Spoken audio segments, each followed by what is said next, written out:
So I had to find one time they wanted me to find out if there was such a thing as a poison that was undetectable, especially one that seemed to mimic a heart attack that would kill someone, but it would appear that they had a heart attack. I did find such a thing. Does this pistol fire the dart? Yes, it does, Mr. Chairman, and a special one was developed which potentially would be able to enter the target without perception.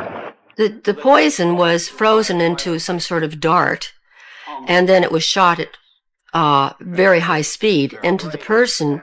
So when it reached the person, it would melt inside them, and the only thing would be like one little tiny red dot on their body, which was hard to detect.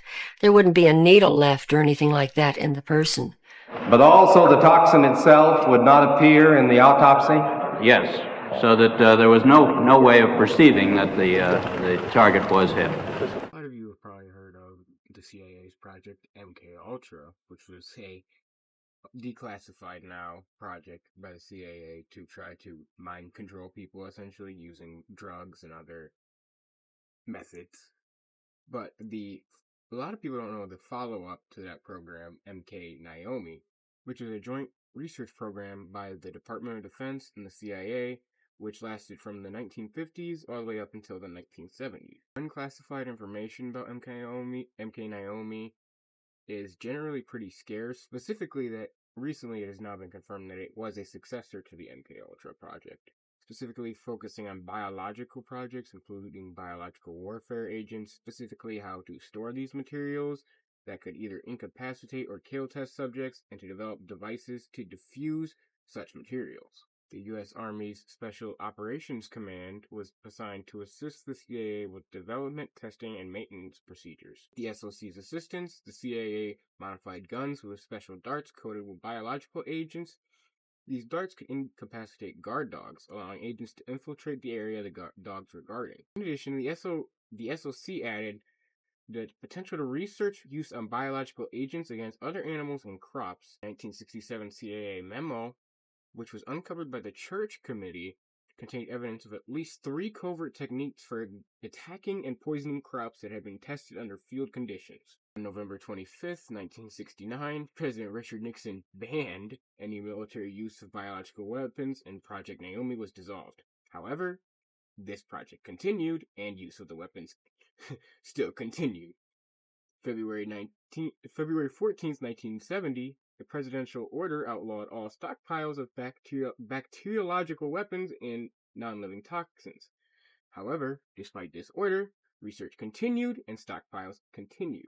A CIA scientist was able to acquire an estimated 11 grams of deadly shellfish toxin from SOC personnel at Fort Detrick. The toxin was stored at a CIA laboratory where it remained undetected for at least 5 years. This leads me to the main point of this document. The biggest thing that was revealed to come out of this project was the heart attack gun, and I'm not joking. It was a gun that fires a dart that was made out of a wax-like substance. The dart was. So when you fired it, it would melt, and it would essentially had like a shellfish toxin in it.